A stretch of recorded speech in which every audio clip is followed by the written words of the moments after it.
Bom, boa noite a todos. Eu queria agradecer, primeiramente, a Deus e a Jesus, sempre, e agradecer a casa, em nome da Gislaine, né, que me fez o convite. Estou muito contente de estar aqui hoje, né, e eu espero poder levar para vocês a importância do Evangelho no Lar, né, que é a conversa que eu vou ter com vocês hoje. Bom, então, eu peço que façamos a oração que Jesus nos ensinou. Pai nosso, que estais nos céus, santificado seja o vosso nome. Venha a nós o vosso reino. Seja feita a vossa vontade, assim na terra como no céu. Pão nosso de cada dia, dai-nos hoje. Perdoai as nossas dívidas, assim como nós perdoamos os nossos devedores. E não nos deixeis cair em tentação, mas livrai-nos, Senhor, de todo mal. Assim seja. Bom, desculpa a senhora que me apresentou, eu não sei o nome. Qual que é o nome? Luísa. A Luísa me apresentou, eu me chamo Júlio, né? Faço parte do Centro Espírita Ivanzinho, Ivan Santos Albuquerque. Né? Queria, inclusive, mandar um abraço para eles hoje. E vamos lá. Bom, pessoal, eu vou começar com algo assim bastante conceitual, né?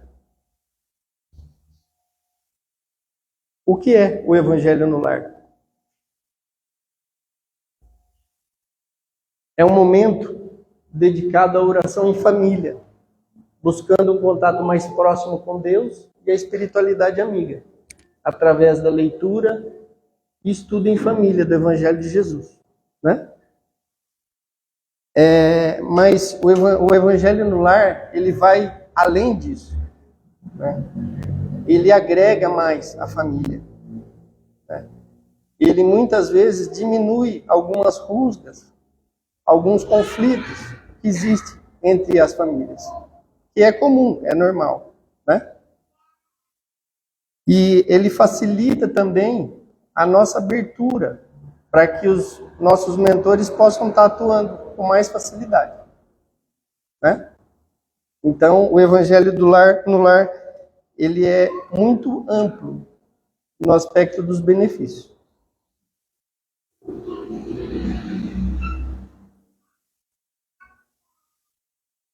Evangelho no Lar, exclusividade da doutrina espírita? Não. Aliás, não foi a doutrina espírita que inventou o Evangelho no Lar, né?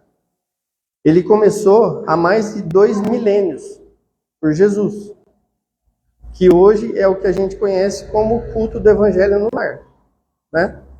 Jesus, quando ele esteve entre nós, nas casas que ele adentrava, ele tinha o costume de fazer os ensinamentos ali dentro da casa, né, com a família. Muitas vezes seguidores adentravam as casas, e ali começou o que a gente conhece hoje como culto do Evangelho no Lar, né?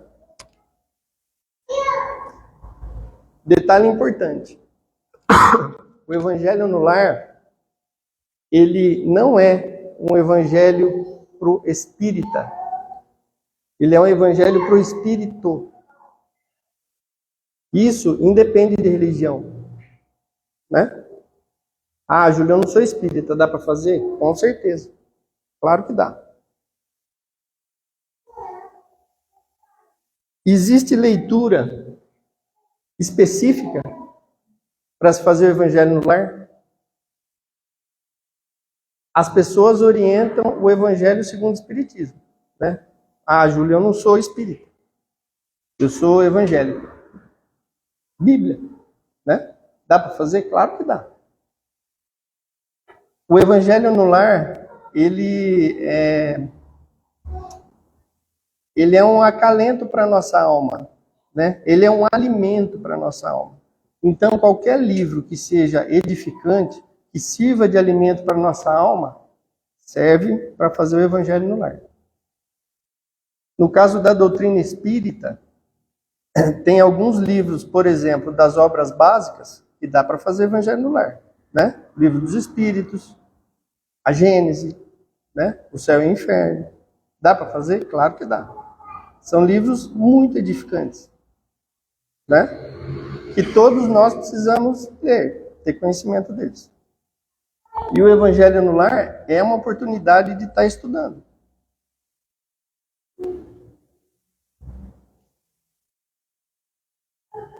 Existe um local correto para se fazer evangelho no lar? O que vocês acham? No lar. Boa. Eu trouxe essa imagem, pessoal, porque muitas pessoas acham, espíritas inclusive, que o evangelho do lar ele tem que ser feito numa mesa, né? E eu já escutei pessoas falarem que se não fizer na mesa é falta de respeito.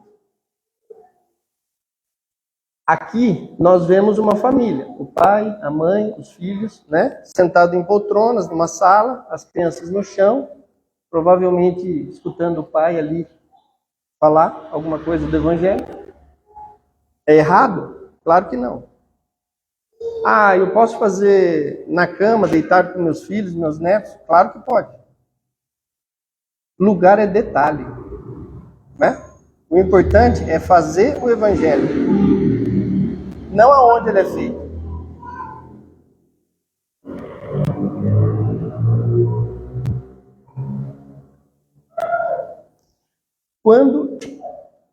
Quando fazer o evangelho no lar?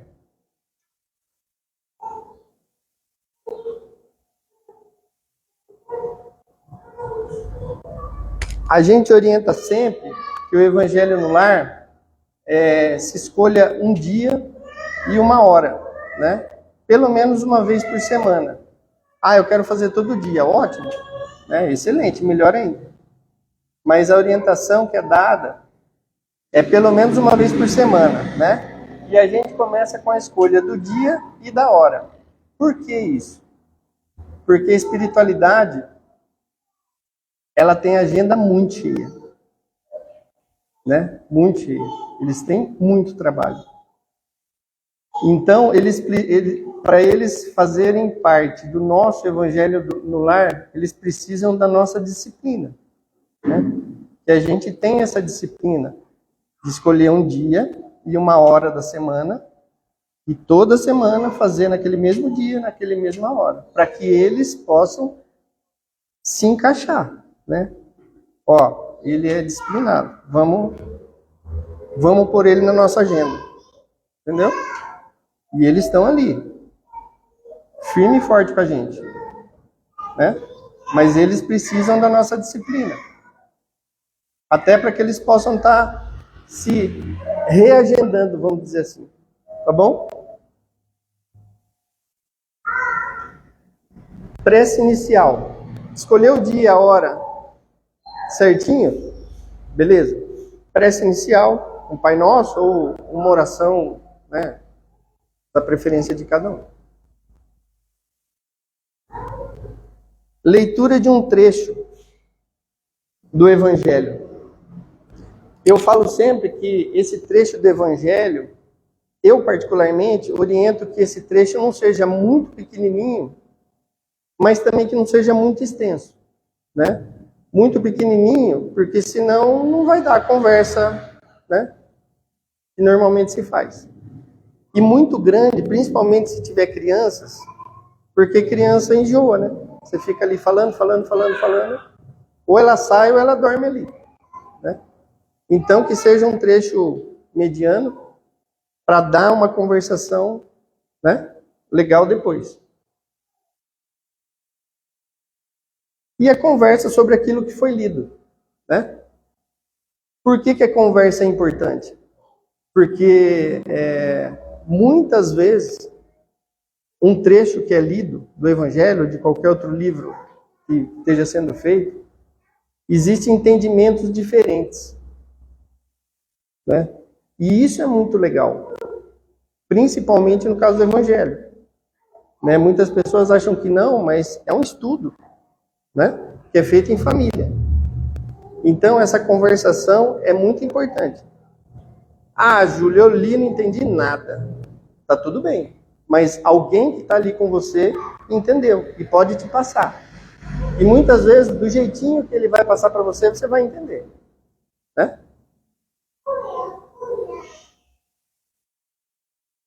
E a prece final. Né? Gente, isso é o Evangelho no Lar. É simples, é fácil, né? E é muito edificante para nós.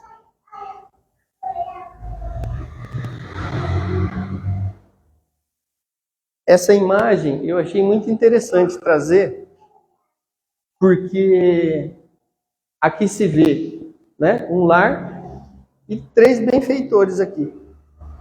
Ou eles estão chegando para o Evangelho, e vai começar, ou o Evangelho já está se fazendo dentro da casa, e eles ficam ali fora, protegendo, né? Isso que acontece quando a gente faz o Evangelho frequentemente.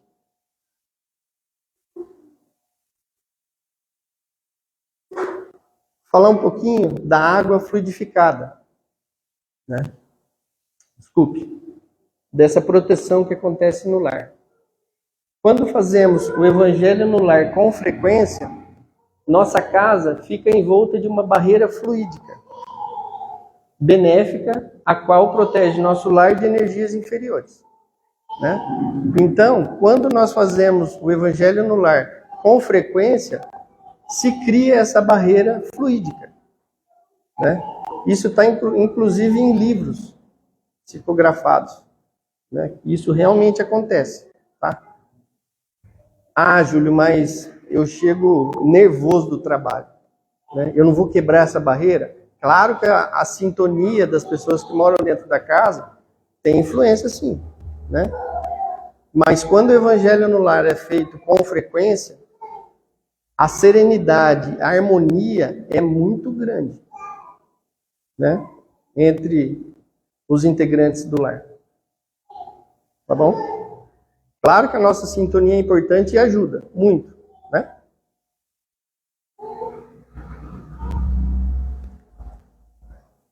Atuação de mentores e benfeitores espirituais. Nessa imagem, né, nós vemos a mãe com os filhos na mesa, fazendo ali o Evangelho, né? Esse senhor com a mão sobre a cabeça provavelmente seja o mentor dela, né? Nós vemos ali 3 entidades que provavelmente sejam benfeitores, que vêm acompanhá-los. E um detalhe importante, aqui atrás, se vê algumas pessoas sentadas ali, né? Provavelmente sejam espíritos que foram trazidos pelos benfeitores para estar estudando. Isso é muito comum acontecer. Né? Então, olha a importância da gente fazer o Evangelho no lar. A gente não está auxiliando só nós. Sem a gente saber, a gente está auxiliando outros espíritos. Né? Então, a importância é muito grande. Agora sim, água fluidificada. A água fluidificada, nós costumamos orientar, quando vai se fazer o Evangelho no lar, colocar ou copos já com água, ou uma jarrinha de água na mesa, com os copos, para no final do Evangelho se tomar a água. Né? Então, o que acontece?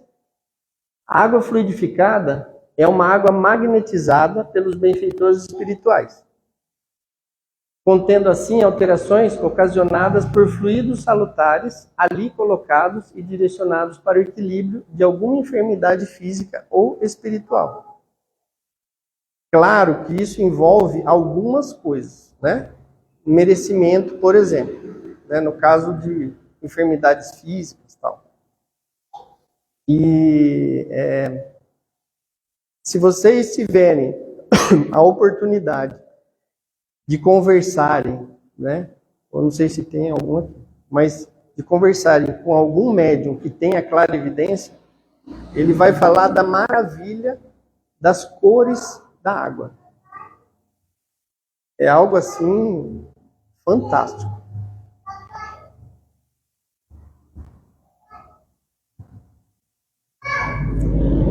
Evangelho no lar versus reunião mediúnica. Por que eu trouxe especificamente esses dois assuntos? Eu vou ler primeiro, depois a gente conversa, tá bom? Evangelho no lar é uma reunião familiar onde os integrantes da casa estudam e refletem os ensinamentos de Jesus. Isso é o Evangelho no lar, ok? Reunião mediúnica. Tá? Evangelho no lar é reunião familiar, não é reunião mediúnica, ok? Então, eu trouxe para vocês verem a importância aí de não se trabalhar com a mediunidade no Evangelho no lar. Tá bom? Eu até entendo que existem pessoas que têm a mediunidade bastante aflorada, né? Não tem muito controle sobre ela, né? É totalmente compreensível, né? Mas é uma pessoa que precisa ser orientada, precisa ser levada a uma casa espírita, né? E lá sim recebe toda a orientação e todo o entendimento que ela precisa, tá bom? Para que se evite, né? Fazer um evangelho no lar aí mediunizado.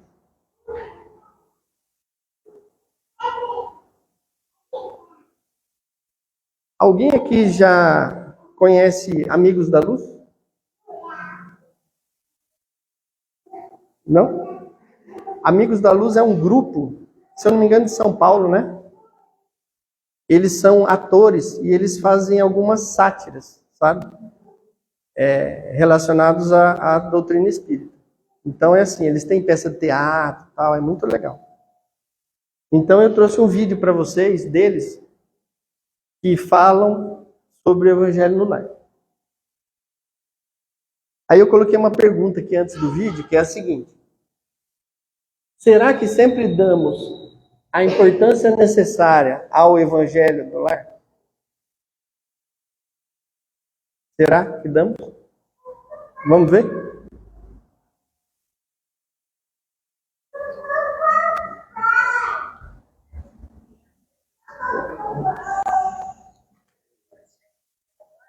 Tem algum compromisso agendado, Alexa? Tem sim, aqui. Evangelho lá, vamos lá, descansar. Janeiro ainda está de recesso. Está de recesso. Todo teatro. Todo só volta a funcionar depois do carnaval. Carnaval, vai ter carnaval. Tudo volta a funcionar em fevereiro. Nosso evangelho no lar. Dá um descanso para os mentores. Puxa. Que descanso, Raquel. Não é só precisa de descanso, não. Vamos.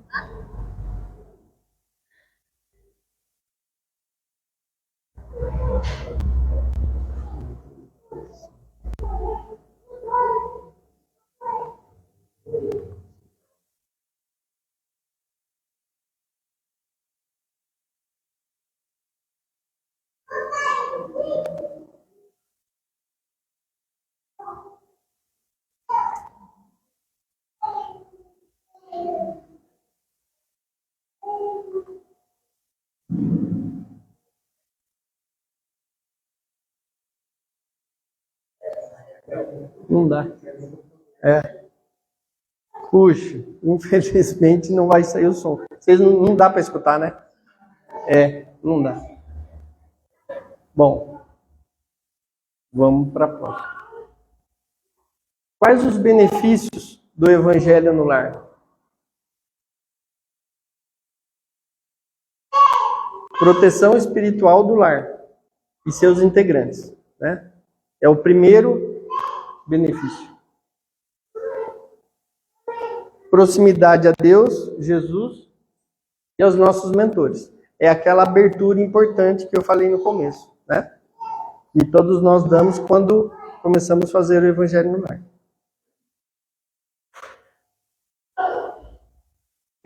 Estudo do Evangelho de Jesus. Por mais que as pessoas, por mais que a gente ache que não é um estudo, é sim, né? Inconscientemente a gente está gravando. Ah, eu faço evangelho e não gravo nada. Grava. Grave e eu posso afirmar para vocês que na hora correta, aquela informação que você precisa vai vir à tona.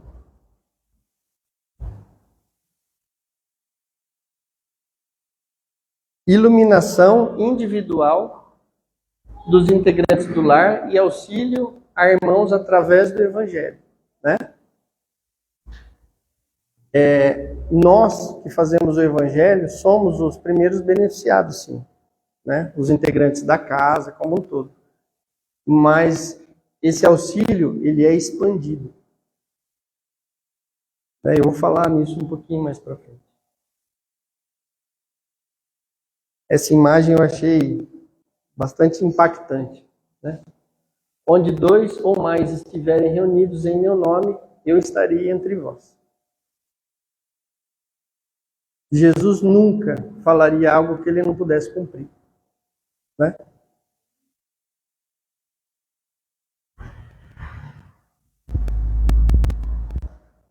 Só nós somos auxiliados com o evangelho no lar?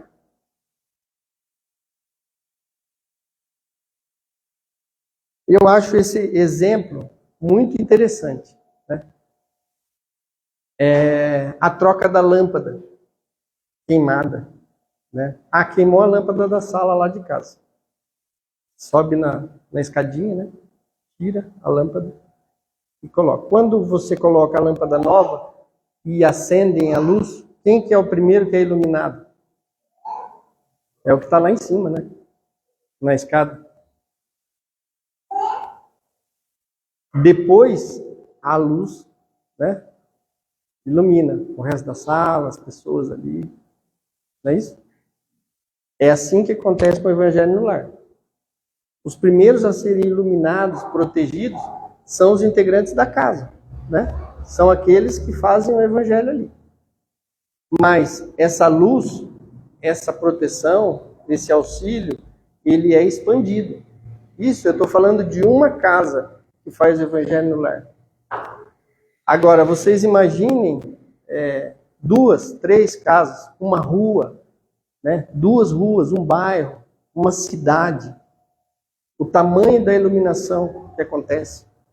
A quantidade de irmãos que são auxiliados.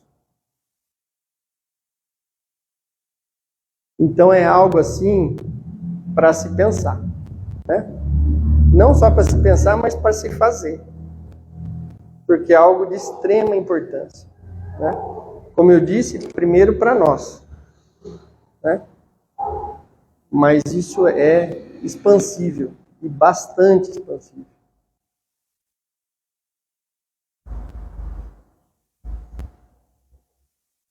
Ó, o lar e seus integrantes, né, são os primeiros a serem protegidos e iluminados.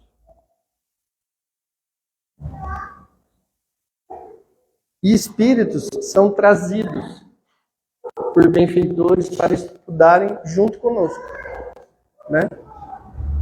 Então, e uma coisa interessante, pessoal, tem alguns espíritos que são trazidos para participar do Evangelho no lar conosco, né, pelos benfeitores, e eles estão num determinado grau de perturbação que se a gente fizer prece mentalmente, eles não conseguem captar. Então, é muito importante que a gente faça a prece verbalizando, né? Falando mesmo. Porque quando a gente fala, a vibração da nossa voz, eles conseguem captar. Muitas vezes pensamentos não, até pelo grau de perturbação que eles estão.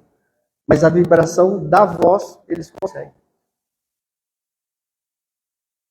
Isso eu falo do Evangelho no lar, mas de prece mesmo, que nós fazemos, né? À noite, de manhã, durante o dia.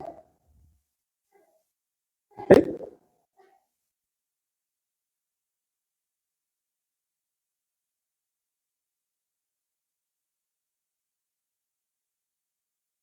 som. Mas eu deixo uma reflexão para vocês, que é a seguinte: o indivíduo que ora se protege com uma poderosa armadura. O lar que cultiva a oração se torna uma fortaleza. Se tiver alguém que queira falar algo, estou à disposição. Todos aqui fazem evangelho no lar?